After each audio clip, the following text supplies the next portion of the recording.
With so many options, why choose Arizona State University? For me, the only online option was ASU because of the quality. Their faculty was really involved with their students and care about your personal journey. The dedication to my personal development from my professors, that's been extremely valuable to me. Earn your degree from the nation's most innovative university. Online. That's a degree better. Explore more than 350 plus undergraduate, graduate, and certificate programs at asuonline.asu.edu. Life is a workout, and Smoothie King is here to help you power through. Whether you're grinding out bicep curls or muscling the couch across the living room, crushing morning miles, or sprinting through back-to-back meetings, Smoothie King has fuel to help you maximize your workouts, own your recovery, and elevate your game.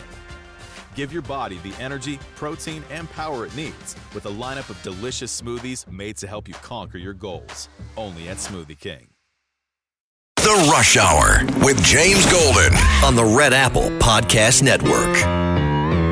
Is really in kind of just not even moving. All right, we've got it. Unchanged. Right? Unchanged, as anticipated. So this is not the Federal Reserve Chair bowing to the pressure of the president saying he's been too late, it's time to lower rates.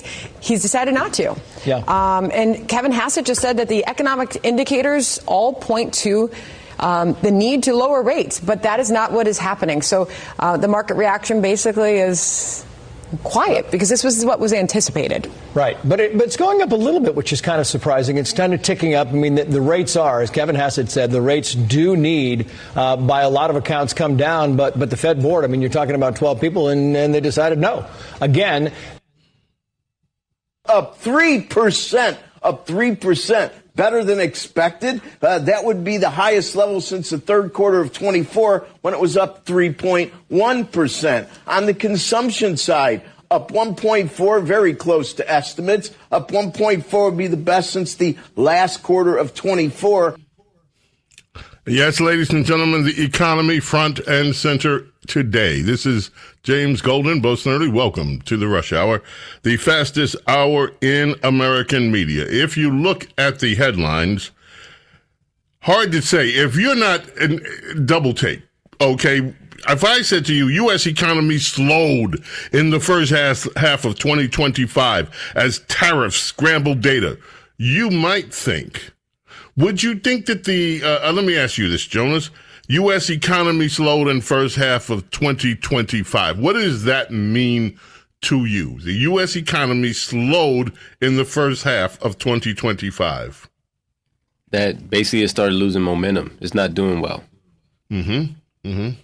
Okay, right. That's what you're supposed to get from the headline. Now, the same news day, same story. Let me give you that first headline was from the New York Times. U.S. economy slowed in first half of 2025 as tariffs scrambled data. Now, let me give you a contrasting headline from the Wall Street Journal. U.S. economy rebounds in second quarter. What does that headline say to you? Rebounds. Basically, it started off slow, but now it's doing well. Like it's increasing, it's doing better. Now, do you believe they're talking about the same thing? One would you would walk away with the impression, oh no, the economy's in the tank. The economy slowed in the first half of 2025. Oh, those damn tariffs. Oh no, oh no. Right. The second headline from Wall Street Journal, U.S. economy rebounds in the second quarter. GDP grew, but signs of weakness emerge in first half of the year. First half of the year. So the New York Times looked at the whole year. They went through all that commotion with the tariffs and put it in a conclusion that the U.S. economy slowed. Wall Street Journal, economy rebounds in the second quarter. We're in the second quarter. These are quarterly numbers. And the economy has ticked up in the second quarter of this year. And that's the takeaway. Yeah. Not what the New York Times, and so you will have New York Times people that only read the New York Times today walking around telling each other, see, we knew that, Trump. We knew the economy's slowing down. The economy's slow. They do this on purpose to obfuscate what is true. And what is true is that the U.S. economy is growing again, helped by trade swings and American consumers who keep spending. There are also signs of caution. The Commerce Department says U.S. gross domestic product, the value of all goods and services produced across the economy, rose at a seasonally and inflation-adjusted 3% annual rate in the second quarter. That's up from 0.5 contraction in the first quarter. So this is a remarkable rebound in just one quarter. And that rebound, by the way, was caused an emotional reaction to when Donald Trump came in and started implementing the tariff negotiations that are now taking root. Taken together, the 2 quarters showed an economy that's growing, but more slowly. GDP grew an average annual rate of 1.2% in the first 6 months of this year, a step down. But that was because of the first quarter was so tumultuous. These are big changes. This means to me the economy is really, and we haven't seen the impact of what Trump is doing yet. The real impact of it is just now. Princess Diana had said earlier she expects it to be about a year. She follows these things very closely, you see. About a year, and this economy is going to be at boom level. And given all the announcements that we have had regarding the tariffs and everything else, I couldn't agree more. Let me see. Oh, I believe I'm getting a text right now from either Lady Benedict or Princess Dawn. I have to click it open and see what it says here. Seems to be some sort of domestics thing. Victim of, that's something different. That's the Kamala Harris story. Ladies and gentlemen, Kamala Harris has decided she doesn't want to lose another. Kamala Harris has decided, former vice president of the United States, the campaign of joy, the candidate of joy and happiness and exuberance, has decided that she will not put her feet or her hat or her face in the campaign for the governor of California next year, leaving open the possibility that she would mount. That she would mount. Do we want to know who Kamala Harris is? What? That she would mount a third run for the White House. She's going to possibly mount it. You're fired. Over the past 6 months, Ms. Harris says, I spent time reflecting on this moment in our. She sounds burdened by the past. Over the past she sounds like she is burdened. Over the past 6 months, I spent time reflecting on this moment in our nation's history and the best way for me to continue fighting for the American people and advancing the values and ideals I hold dear. I wonder who wrote this. In a statement released by her office. I wonder if the office wrote it. I have given serious thought to axing the people. She didn't say that. She said asking, but I'm, trying to help her relate. I've given serious thought to axing the people of California for the privilege to serve as their governor. Oh, I love this state, which we Democrats have turned into a third world encampment. She didn't say that. Let me stick to her script instead of adding the truth to it. I've given serious thought to axing the people of California, Kate. No, I'm sorry, I did it again. Stick to her script, Jane. Just stop trying to ad-lib through this. Stick to her script. Yeah. I've given serious thought to axing the people of California for the privilege to serve as their governor. Oh, I love this state. The people in its promise, it is my home. But after deep reflection, I have decided I will not run for governor in this election. She's gonna. So she never mentions Trump directly, but said our politics, our government, our institutions have too often failed the American people, culminating in this moment of crisis. For now, my leadership in public service will not be in elected office. I look forward to getting back out and listening to the American people, hoping to elect Democrats across the nation who will fight fearlessly, and sharing more details in the month ahead about my own plans. In the United States of America, power must lie. Power must lie with the American people. Not anyway. And we, the people, must use our power to fight for freedom, opportunity, fairness, and dignity for all. I will remain in that fight, she says, but she will remain in that fight and not running for governor of California. Now, there may be some insight that we had in it. You know her political, it's too bad some ways that you're so young, Jonas, because you'd know some of these figures, and I can't go through them all. But anyway, her mentor in California was Downtown Willie Brown. Downtown Willie Brown, this is way before you were born, was one of the biggest black politicians in Mecca. Total, like, coast to coast. Even though he was out there in L.A., out there in California, people knew who Downtown Willie Brown was. Downtown James Willie Brown? He ain't like the Godfather, no. but Downtown Willie Brown was like the political godfather in California. In fact, Kamala apparently was his girlfriend at one point. When I say mentor, I mean mentor. She was a young thing. And when she was young, just by the way, she didn't put it like this. You'd have He took her downtown? You'd have taken her downtown for a date. Put it like, yes, that's a very good, very quick on your feet. Yeah.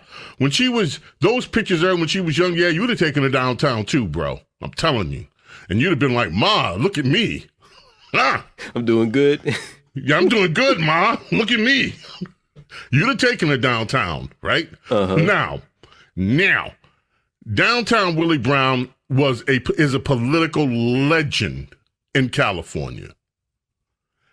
Downtown Willie Brown is her political godfather.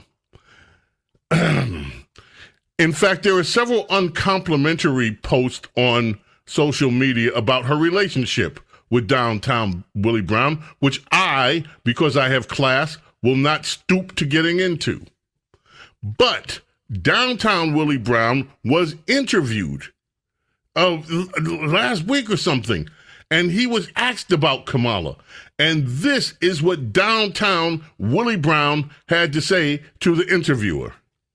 I gave her the advice that when she was under consideration, one of the final five to be the person that President Biden, then candidate Biden, would take as his running mate, I urged her, said, if he comes to you, a VP, tell him you want to be the Attorney General. Oops. Because from the Attorney Generalship, you may land where you, I suspect, are most talented, and that's the Supreme Court. And you could easily end up being Chief Justice of the Supreme Court with your real talent. I think she stopped speaking to me as a result of that. Mr. Mayor, let me stop you there. That's very interesting. So your observation, knowing her over a period of time, is that her talent was to stay in her lane as an attorney general, potentially of the United States, not as an executive or on the executive track.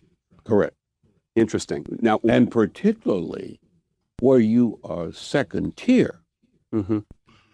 Yes, the vice presidential job is a good one. You don't pass that up if you're a politician, usually, because it could lead to your next step if that's where you're really headed. And that's where your talent seems to fit. I do think people running for public office really ought to fit eventually where they are trying to land. And I really do hope, frankly, that she comes to that reality. She may not want to run for governor of the state of California. That may not be where she should be going. I think it's going to be difficult for her to win. Yeah, goodness, folks. Do you hear that?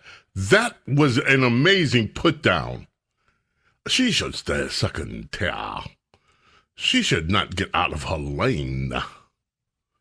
She'd go where her talent lies, and that's not elective, also not the executive. Exactly. That, my friends, is just really amazing. I could break that down. Kamala, don't run for president. You're not suited for it. You should have never been vice president. That's not where your talent lies. You're second tier. You're not first tier. That's her mentor. That's the guy who's oh, I can't go there.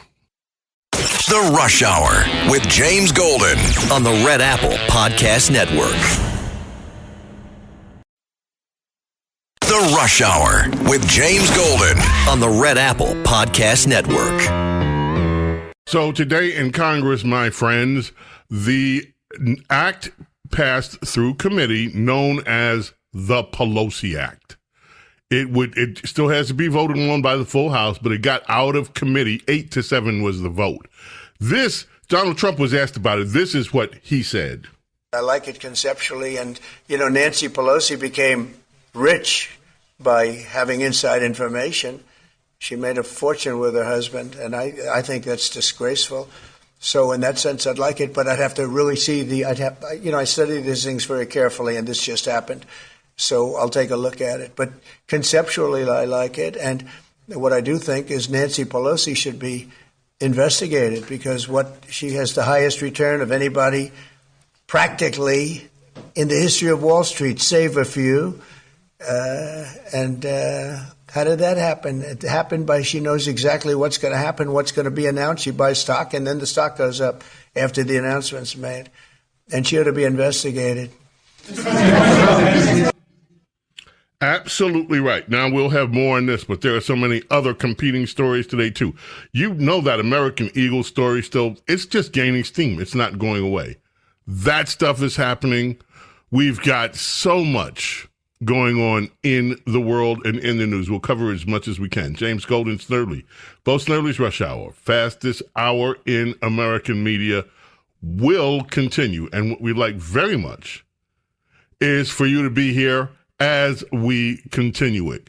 By the way, the trade deals, that is fascinating. News is still being generated about that. Don't go away. The Rush Hour with James Golden on the Red Apple Podcast Network.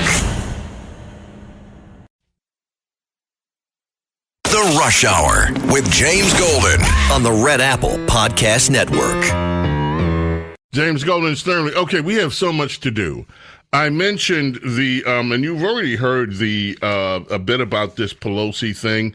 It's still got a long way to go in Congress, so I don't want to spend too much time on it, the Pelosi Act.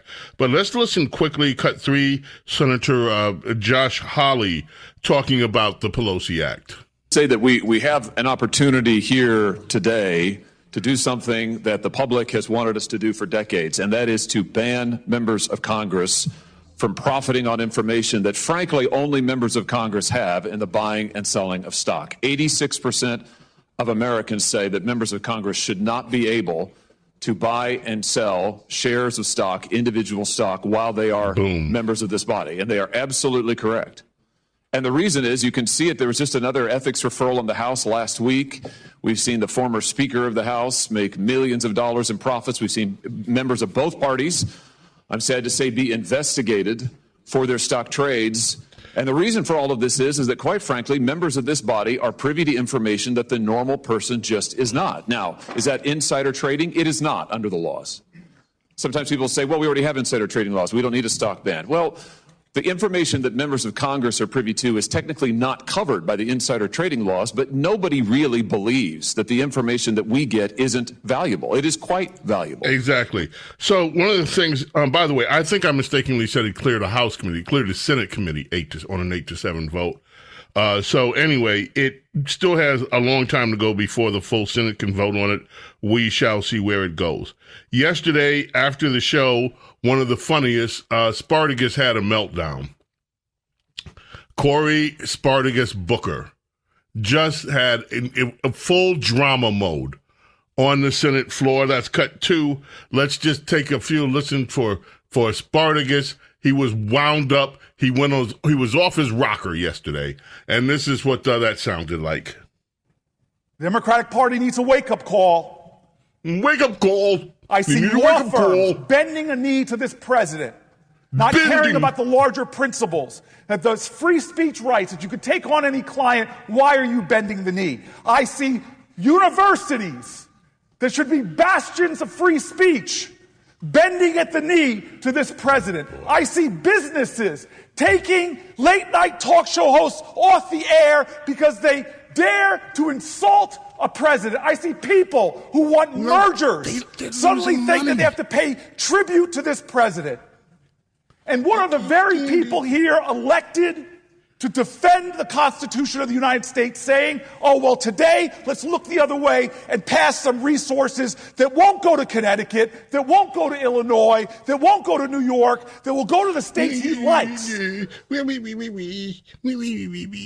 That is complicity with an authoritarian leader who is trashing our Constitution. It's time for Democrats to have a backbone. It's time for us to fight. It's time for us to draw lines. And when it comes to the safety of my state being denied these grants, that's why I'm standing here. Don't question my integrity. Don't question my motives. I'm standing for Jersey.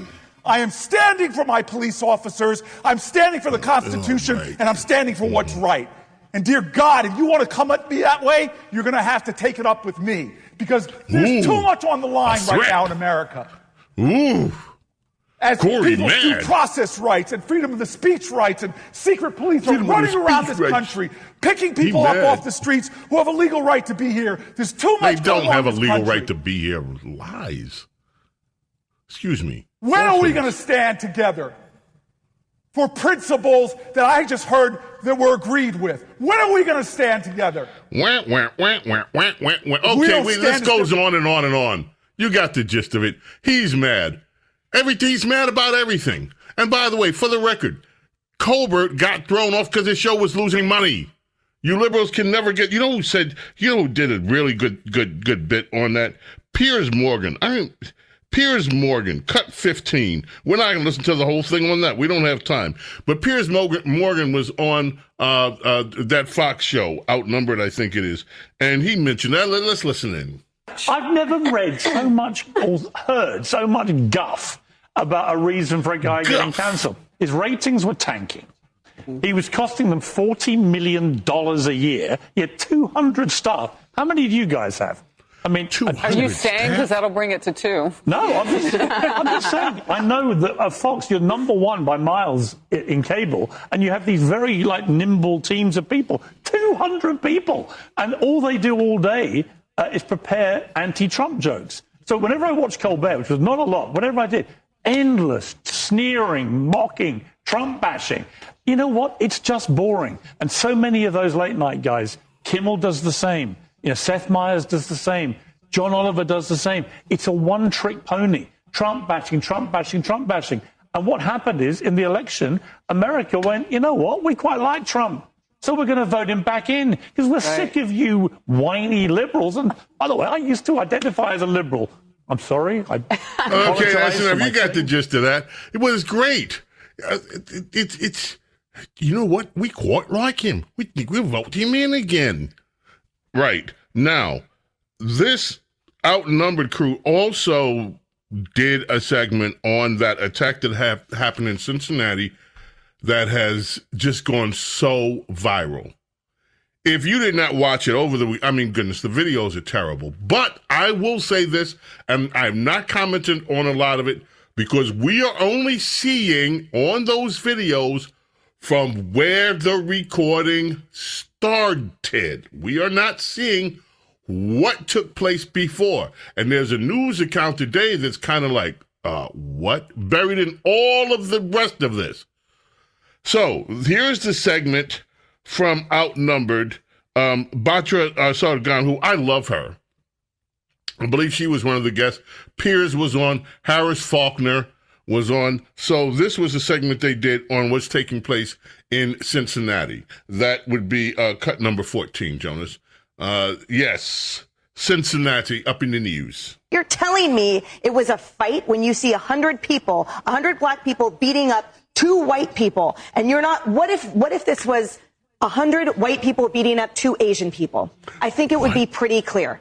There is no place for this in our civilized society, and the fact that Cincinnati downtown in that area was bare and devoid of law enforcement, that is on the shoulders of that police chief, Terry, and there is so much more accountability to be had. That woman was a single mother who was just attending a birthday party. Now she's fighting for her life to the cheers of those 100+ people, and now we're going to have to pay for their 3 square meals a day, by the way, in prison. Going on. That's what they're going to get. They're going to enjoy the royal treatment in prison. So no matter how you look at this, there's going to be zero accountability for those monsters. Well, unless they get a soft on crime policy deal. I mean, that's what where is the justice? Can it be meted out the way Emily said? And if the feds get involved, I totally get that. Now, what has happened to our society? We have this in the UK as well. When the first thought of people, when they see a woman knocked unconscious, who may be dead, is to take a phone out and record it on their phone and then post it on their social media for likes. That is as sickening as almost any other part of this. None of them, apart from one person, call for help. One person with a woman who might be dead on the ground. Well, and it's still not clear yet, Cheryl, if the one person was in the bank of cars that was being pushed back to traffic that couldn't come through because this mob was... We'll leave it right there. Okay, so Fox News report today on this third suspect in brutal Cincinnati beat down, arrested, and charged with assault. And anybody saw the video, saw this bunch of black people swarming the 2 white people, beating them down.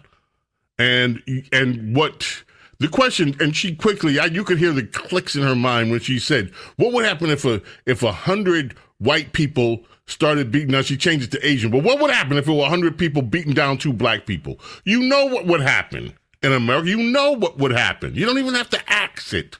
You know what the headlines would be right now. Everybody knows, right? So you have the report from Fox today. Third suspect in brutal Cincinnati beatdown arrested, charged with assault. Third person arrested in connection with the brutal beatdown that left 2 people seriously injured. Police officers confirmed. One of them is named Jermaine Matthews, has been arrested, charged with aggravated riot and assault. Days after the beatdown, 3 people have been arrested. The arrest comes a day after 34-year-old Montanez Merriweather and 24-year-old Dekra Vernon were arrested on charges of felonious assault, aggravated riot, assault. All 3 suspects appeared in court. Merriweather got a $500,000 bond. Matthews, $100,000. Vernon, $200,000. Now, I'm getting to the point. During the hearing, detectives alleged that Matthews was seen on the video chasing one of the victims into the street. When the victim fell, Matthews allegedly started kicking him several times. When he stopped kicking the suspect, the detectives claimed Matthews appeared visibly just enraged before going on to hit another person. When asked if the punch looked like a surprise punch, the detective explained that it appeared intentional. Still, pay attention, detective said in one video, Matthews was seen standing in the area when the victim punched him in the face. Nobody's talking about that yet. So maybe the guy that was doing the beatdown, we don't know. This is just one sentence. But it is possible, based on this one sentence, and we still don't know the whole time. This is why I've kept my mouth shut about this whole thing. I looked at the video. I said, this is terrible. This is awful. I don't know what the hell happened there because we're only seeing a certain point. But this one little sentence here. Still, detective said in one video, Matthews was seen standing around in the area, just standing there when the victim punched him in the face. Now, we're looking into that, says the detective. Matthews is seen squared up with someone when he gets punched in the face. Everything goes south from there. Oops. That's an unexpected little thing. Now, by the way, some of these, Merriweather, one of the other people charged, has an extensive criminal history. 17 years old, convicted of aggravated robbery. He also has faced robbery, aggravated burglary, kidnapping charges stemming from a similar incident, blah, blah, blah. There are a lot of questions that are going to have to come out. A lot of things are going to have to be answered here. Now, let me say this. And I shouldn't say this, but I'm going to say it anyway. If you're around like 100 black people or something, and then all of a sudden some guy hits another guy in the face, just let me stop, because we need to get the facts on what happened here. I don't need to say anything that could be taken out of context. All I know is, and am I saying that there's justification for it? No. That beat down, just let me be real clear. And that woman doing that, what was done to that woman, there is no excuse, none, no excuses. It needs to be punished 100%. And people that jumped in there, beating both of these people that weren't a part of anything, this cannot happen without consequences. Cannot. And it's time to stop it. And you have heard me in this program talk about black racism before, which is alive and prevalent and growing unchallenged. There's an aspect too. We keep talking about these narratives. What happens when white people target black people? There is a segment of black racists in this society who live for altercations with white people.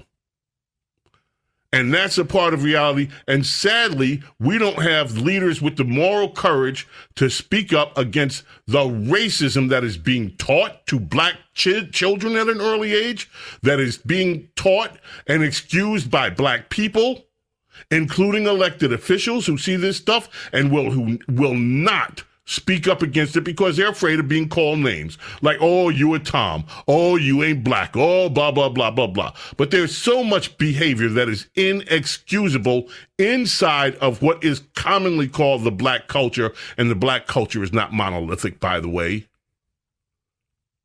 And it is, look, it's time. America will not heal until that crap is just as unacceptable as any other racist behavior should be unacceptable, period. So we have that. I didn't even get to Texas.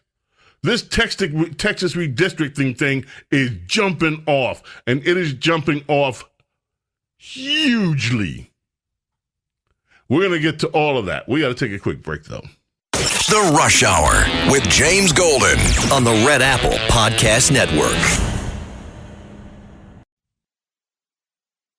The Rush Hour with James Golden on the Red Apple Podcast Network. My friends, we are going to pick it up with, there's so much more.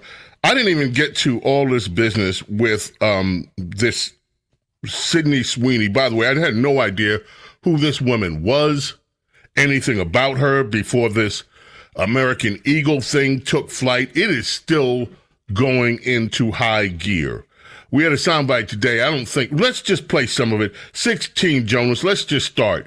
This is not even an inkling of a sampling of what's out there. Go ahead, Jonas. I really wasn't going to weigh in on this, but here we go. It is so difficult to grow up as a person of color, specifically a woman, and view yourself as beautiful in any sense of the word growing up in this country. I remember growing up in a predominantly white community, wishing myself out of this body, out of this culture, take my name, if it meant that I could wake up blonde-haired and blue-eyed, never having to explain who I am or worry about being accepted. That is why this American Eagle ad with Sydney Sweeney is especially off-putting. There's a lot of rhetoric right now online. Okay, enough. You get the gist.